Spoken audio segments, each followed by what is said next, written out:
ದಲಿತರನ್ನ ಯಾವತ್ತೂ ಕೂಡ ತುಳ್ಕೊಂತಾನೆ ಬಂದಿದೆ ಕಾಂಗ್ರೆಸ್ ಪಾರ್ಟಿ. ಮಕ್ಕಳ್ರಿ, ಅಡ್ಡ ಮಕ್ಕಳ್ರಿ. ಒಂದ್ಸರಿ ಉದಾಹರಣೆಗೆ ನೋಡ್ರಿ, ನಾವೆಲ್ಲ ಕೂಡ ST ಮಂದಿ ಅಡ್ಡ ಮಕ್ಕೊಂಡ್ರೆ ಕೂಡ ನಮ್ಮ ತಲೆ ಮೇಲೆ, ನಮ್ಮ ಎದೆ ಮೇಲೆ ಕಾಲಿಟ್ಟು ಮುಂದಕ್ಕೆ ಹೋಗಂತ ಪಾರ್ಟಿ ಅದು ಕಾಂಗ್ರೆಸ್ ಪಾರ್ಟಿ ಅನ್ನಂತ ಮಾತನ್ನು ಹೇಳ್ತೀನಿ. ನಮ್ಮ ಸಮುದಾಯದ ಮಕ್ಕಳ ಸಲುವಾಗಿ ಹೋರಾಟವನ್ನು ಮಾಡ್ತಾ ಇದ್ವಿ. ನಮ್ಮ ಸಮುದಾಯಗಳು ಮುಂದಿನ ದಿನಗಳಲ್ಲಿ ಶಿಕ್ಷಣದಲ್ಲಿ, ಆರ್ಥಿಕವಾಗಿ, ರಾಜಕೀಯವಾಗಿ ಮುಂದಕ್ಕೆ ಬರಬೇಕು ಅನ್ನೋಂಥ ಕಾರಣದಿಂದ ಇವತ್ತು ನಾವೆಲ್ಲರೂ ಕೂಡ ಸೇರಿ ಹೋರಾಟವನ್ನು ಮಾಡೋಂಥ ಕೆಲಸ ಮಾಡ್ತಿದ್ವಿ. ಇವತ್ತು BJP ಸರ್ಕಾರ ಸಂವಿಧಾನದ ಅನುಗುಣವಾಗಿ ಇವತ್ತು 7% ಮೀಸಲಾತಿ ಕೊಟ್ಟಿದೆ. ಇವತ್ತು ಕಾಂಗ್ರೆಸ್ಸಿನ ಪಕ್ಷ, ಕಾಂಗ್ರೆಸ್ಸಿನ ಸರ್ಕಾರ ನಮ್ಮ ಸಮುದಾಯದ ಮೀಸಲಾತಿಯನ್ನು ಕಸ್ಕೊಂಡಿದೆ. ನಾವು ಕೊಟ್ಟಿವಿ, BJP ಅವರು ಇವತ್ತು ಕಾಂಗ್ರೆಸ್ ಪಕ್ಷ ಏನು ಕಸ್ಕೊಂಡಿದೆನೋ ಇದ್ರ ಮಧ್ಯದಲ್ಲಿ ಬಹಳಷ್ಟು ಅನ್ಯಾಯ ಆಗಿದೆ ಅನ್ನಂತೂ ಸೋತ್ರವಾಗಿ ಇವತ್ತು ಸರ್ಕಾರ ಹತ್ರ ಮಾತಾಡೋಕ್ಕಾಗಲ್ಲ, ಅದು ಕಣ್ಣು ಕಾಣಲ್ಲ, ಕಿವಿ ಕೇಳಲ್ಲ, ಬಾಯಿಲಾರ್ದಂಥ ಸರ್ಕಾರಕ್ಕೆ ಜನರ ಮೂಲಕನೇ ತಕ್ಕ ಉತ್ತರವನ್ನು ಕೊಡಬೇಕನ್ನಂಥ ಕಾರಣದಿಂದ ಇಲ್ಲಿ ಬಂದು ನಾವು ಮಾತಾಡ್ತಾ ಇದ್ದೀವಿ. ಆದ್ರೆ ನಾನು ಹೇಳ್ತೀನಿ, ಇವತ್ತು ಕೇವಲ ರಾಮ್ಲೋರೇ ಇವತ್ತು ಕೆಲವು ಸಮುದಾಯಗಳಿಗೆ ಏನನ್ನ ಈ ಕಾಂಗ್ರೆಸ್ ಪಾರ್ಟಿ ಯಾವತ್ತಿದ್ರೂ ಕೂಡ ವೋಟ್ ಬ್ಯಾಂಕನ್ನು ಮಾಡಿಕೊಂಡು ವೋಟ್ಗಳನ್ನು ಪಡ್ಕೊತಾ ಇದ್ದಾಗಲಿ ನಾನು ಕೇಳ್ತೀನಿ, ಇವತ್ತು 2018ಗಿನ ಮುಂಚೆ ಇವತ್ತು ಚಿತ್ರದುರ್ಗ ಜಿಲ್ಲೆಯಲ್ಲಿದ್ದಂಥ ನಾವು ಬಹಳ ದೊಡ್ಡ ಸಂಖ್ಯೆಯಲ್ಲಿರುವಂಥ ವಾಲ್ಮೀಕಿ ಸಮುದಾಯದ ಜನರು ಅವತ್ತಿನ ಪರಿಸ್ಥಿತಿ ಏನು? 2018ರಲ್ಲಿ ನಾನು ಕೂಡ ಮೊಣಕಾಲ್ಮೂರು ವಿಧಾನಸಭಾ ಕ್ಷೇತ್ರಕ್ಕೆ ಬಂದು ನಿಂತೆ. ಆ ನಿಂತಂಥ ಟೈಮಲ್ಲಿ ಇನ್ನೊಂದು ಪಾರ್ಟಿ ನನಗೆ ಬಾದಾಮಿಯಲ್ಲೂ ಕೂಡ ಅವಕಾಶವನ್ನು ಮಾಡಿಕೊಟ್ಟಿತ್ತು.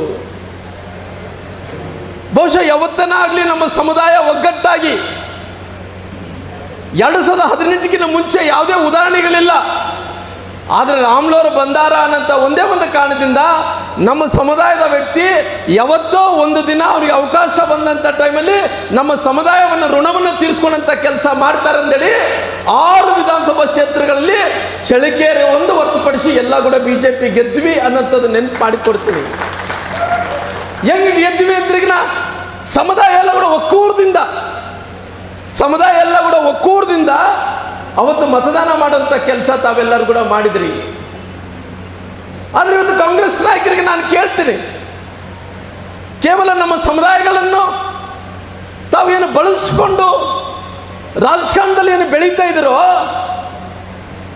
ಅವಕಾಶಕ್ಕೆ ತಕ್ಕಂಗೆ ತಾವು ಏನು ನಡೆಸ್ಕೊಂಡು ಹೋಗ್ತಾ ಇದ್ರೋ, ಇವತ್ತು ನಮ್ಮ ಸಮುದಾಯಕ್ಕೆ ಮೋಸವನ್ನು ಮಾಡುವಂಥ ಕೆಲಸ ಈ ಸರ್ಕಾರಗಳು ಮಾಡಿದಾವ.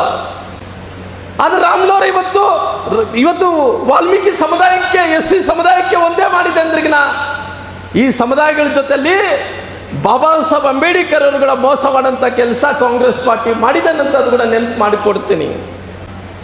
ಯಾಕಂದ್ರೆ ಅವತ್ತಿನ ಸಂದರ್ಭದಲ್ಲಿ ಬಾಬಾ ಸಾಹೇಬ್ ಅಂಬೇಡ್ಕರ್ ಅವರಿಗೆ ತುಂಬ ಮೋಸ ಮಾಡಿದಾರ. ಚುನಾವಣೆ ಅಂದ ತಕ್ಷಣವೇ ಬಾಬಾ ಸಾಹೇಬ್ ಅಂಬೇಡ್ಕರ್ ಅವರು ಫೋಟೋ ಹಾಕ್ಕೊಂಡು ಅಡ್ಡಾಡ್ತಾರ. ಕೇವಲ ನಾಟಕೋಸ್ಕರವಾಗಿ ಚುನಾವಣೆ ಆದ ಮೇಲೆ ಬಾಬಾ ಸಾಹೇಬ್ ಅಂಬೇಡ್ಕರ್ ನೆನಪು ಮಾಡಿಕೊಡಲ್ಲ ಅವರು.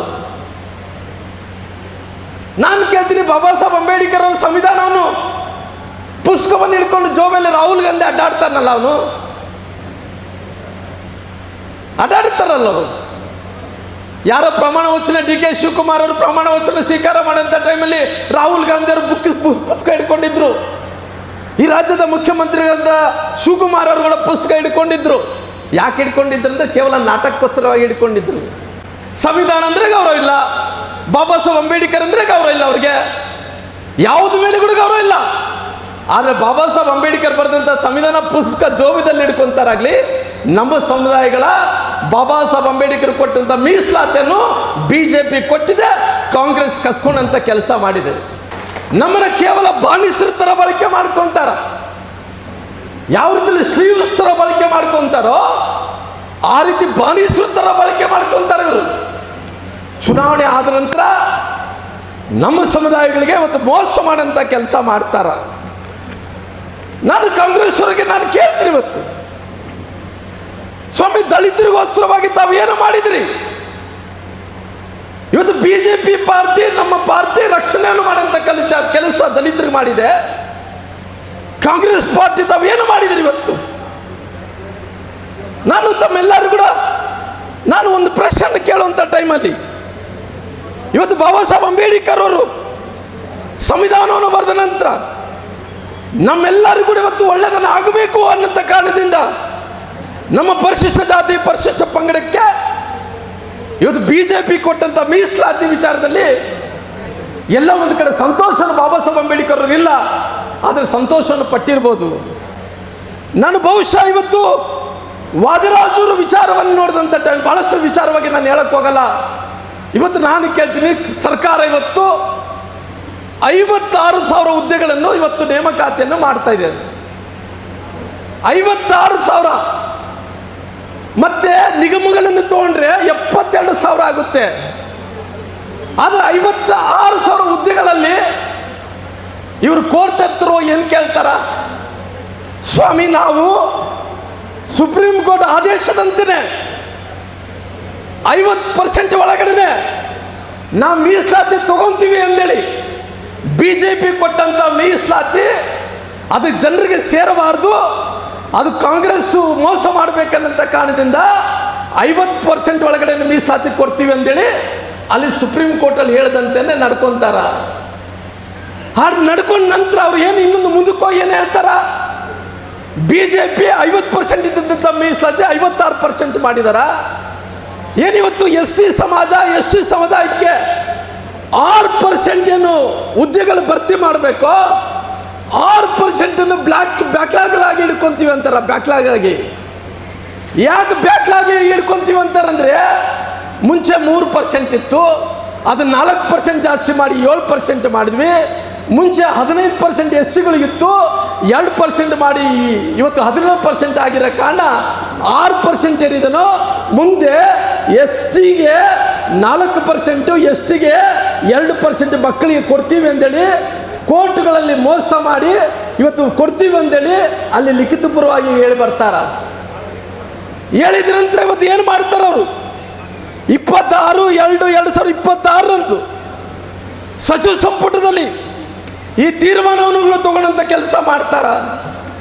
ತೀರ್ಮಾನವನ್ನು ತಗೊಂಡ ನಂತರ ಇವತ್ತು ಸುಮಾರು ಹತ್ತತ್ರ ಉಳಿದ 94% ಹುದ್ದೆಗಳೇನಿದೆನೋ ಅದು ಭರ್ತಿ ಮಾಡೋಂಥ ಪ್ರಕ್ರಿಯೆ ಪ್ರಾರಂಭ ಮಾಡ್ತಾರ. ಆ ಪ್ರಕ್ರಿಯೆಯನ್ನು ಪ್ರಾರಂಭ ಮಾಡಿದ ನಂತರ ಇವತ್ತು ನಮಗೇನು 4% 2% ಏನು ಬ್ಯಾಕ್ಲಾಗ್ ಆಗಿ ಇಟ್ಟಿದ್ರು, ಆ ಬ್ಯಾಕ್ಲಾಗನ್ನು ಅವರು ಏನು ಮಾಡ್ತಾರಂತೆ ಇಡಲಾರ್ದಂತೆ ಎಲ್ಲ ಹುದ್ದೆಗಳನ್ನು ಭರ್ತಿ ಮಾಡೋಂಥ ಕೆಲಸ ಅವರು ಮಾಡ್ತಾರ. ಅಂದ್ರಿಗಿನ ಎಷ್ಟು ಮೋಸ ಕಾಂಗ್ರೆಸ್ ಪಾರ್ಟಿ ಮಾಡ್ತದೆ ಎಂದು ಒಂದು ಸರಿ ಯೋಚನೆಯನ್ನು ಮಾಡಿ. ಈ 6% ಬ್ಯಾಕ್ಲಾಗ್ ಏನಿತ್ತನೋ ಇವತ್ತು ನಮ್ಮ ಸಮುದಾಯಕ್ಕೆ ಇಲ್ಲ. ನಾವು ಮೀಸಲಾತಿ ಕೊಟ್ಟಿರೋಂಥದ್ದು 2022 ಇಸ್ವಿಯಲ್ಲಿ 2022ನೇ ಇಸ್ವಿಯಲ್ಲಿ ಕೊಟ್ಟ ನಂತರ ಎಷ್ಟು ಹುದ್ದೆಗಳಾದವು ನೋಡಿ. ಡಾಕ್ಟ್ರುಗಳು ಇವತ್ತು ಎಷ್ಟು ತುಂಬಿದಾರ, ಇವತ್ತು ಇಂಜಿನಿಯರ್ಗಳು ಎಷ್ಟು ಮಂದಿ ಆಗಿದಾರ, MBBS ಮಕ್ಕಳು ಎಷ್ಟು ಮಂದಿ ಓದ್ಕೊಂಡಾರ. ಈ ಲೆಕ್ಕಾಚಾರ ಮಾಡಿದರೆ ಬಹುಶಃ ವಾದಿರಾಜ ಸಾಹೇಬರು ಕೊಟ್ಟಿದ್ರು, ಇವತ್ತು ಎಲ್ಲವನ್ನು ಕೂಡ ಕಸ್ಕೊಂಡಂಥ ಕೆಲಸ ಮಾಡಿದಾರ. ಅದಕ್ಕೋಸ್ಕರವಾಗಿ ತಾವು ಗಟ್ಟಿಯಾದಂಥ ನಿರ್ಧಾರವನ್ನು ತಗೋಬೇಕಾಗಿದೆ. ಇವತ್ತು ಎಲ್ಲ ರೀತಿಯಲ್ಲೂ ಕೂಡ ಏನು ಮೋಸ ಮಾಡಿದಾರೋ ಅದಕ್ಕೋಸ್ಕರವಾಗಿ ಊರೂರು ಅಡ್ಡಾಡ್ತಾ ಇದ್ವಿ. ನಮಗೆ ಶಕ್ತಿ ಇಲ್ಲ. ಮುಂದಿನ ದಿನಗಳಲ್ಲಿ ಭಾರತೀಯ ಜನತಾ ಪಾರ್ಟಿ ಹೋರಾಟವನ್ನು ಪ್ರಾರಂಭ ಮಾಡಿದರೆ ನೀವೆಲ್ಲರೂ ಕೂಡ ಬೆಂಬಲವನ್ನು ಕೊಡುವಂಥ ಕೆಲಸ ಆಗಬೇಕು ಅನ್ನೋಂಥ ಕಾರಣದಿಂದ ಇವತ್ತು ಎಲ್ಲ ಕಡೆ ಅಡ್ಡಾಡ್ತಾ ಇದ್ವಿ. ಸಮುದಾಯದವರು SC ಸಮುದಾಯದವರು ಕಾಂಗ್ರೆಸ್ ಪಾರ್ಟಿಗೆ ಒಂದು ಮತವನ್ನು ಕೂಡ ಹಾಕಬಾರ್ದು. ನಮ್ಮ ಭವಿಷ್ಯದ ಮುಗಿದಾಗಿದೆ.